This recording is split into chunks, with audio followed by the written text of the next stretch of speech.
O VAR, sigla em inglês para árbitro assistente de vídeo, parece ter chegado para ficar na Copa do Mundo da Rússia.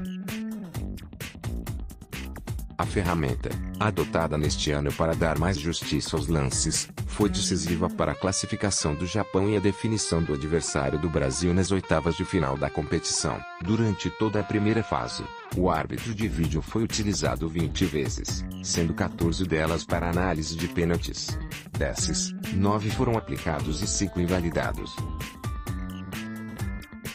Sem uso do VAR, o Brasil encararia a Suécia, e não o México, na próxima fase do Mundial. Isso aconteceria porque a classificada na primeira colocação do Grupo F foi beneficiada pela marcação de um pênalti na vitória por 1-0 contra a Coreia do Sul. No confronto, o juiz mandou o lance seguir e só assinalou a penalidade após a intervenção do vídeo. A cobrança foi convertida e permitiu que a Suécia saísse do jogo sem os 3 pontos que a garantiram na liderança da chave.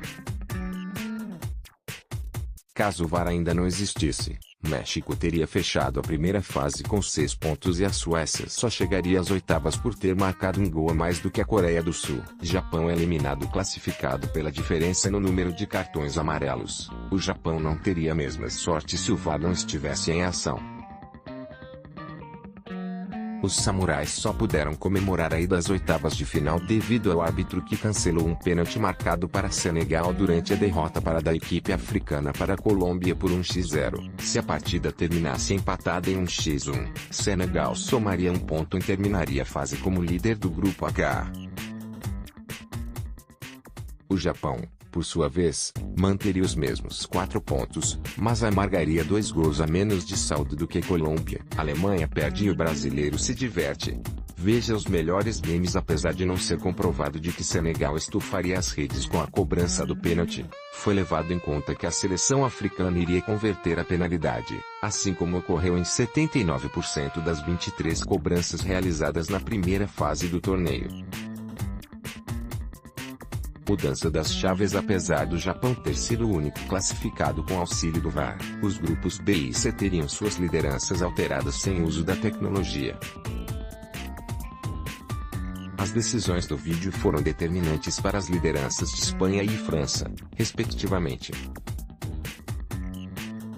Sem o uso do árbitro de vídeo, Portugal garantiria a primeira posição do grupo B e a Dinamarca assumiria a colocação da poderosa França no grupo C. Portugal, que se classificou para as oitavas com a segunda melhor pontuação do grupo B, seria líder se o juiz não tivesse confirmado com a ajuda do vídeo um pênalti para o Irã no empate em 1-1 com a seleção do craque Cristiano Ronaldo. Vitória deixaria Portugal com 7 pontos, contra 5 da Espanha. Por que Neymar é tão amado e tão odiado? Já no grupo C, a mudança seria ocasionada pelo uso do vídeo nos confrontos França 2-1 Austrália e Dinamarca 1-1 Austrália. No primeiro jogo, em questão, os franceses garantiram os 3 pontos após vencer com o primeiro pênalti marcado em uma Copa do Mundo com a ajuda do vídeo. No outro confronto, a Dinamarca colocaria 2 pontos a mais na classificação se o árbitro não tivesse assinalado um pênalti convertido para a Austrália somente após revisar o lance. Sem as marcações, a Dinamarca encerraria a primeira etapa do torneio na liderança do grupo C, com 7 pontos, e a França avançaria às oitavas de final na segunda colocação, com 5 pontos. Confira as seleções que se despediram da Rússia.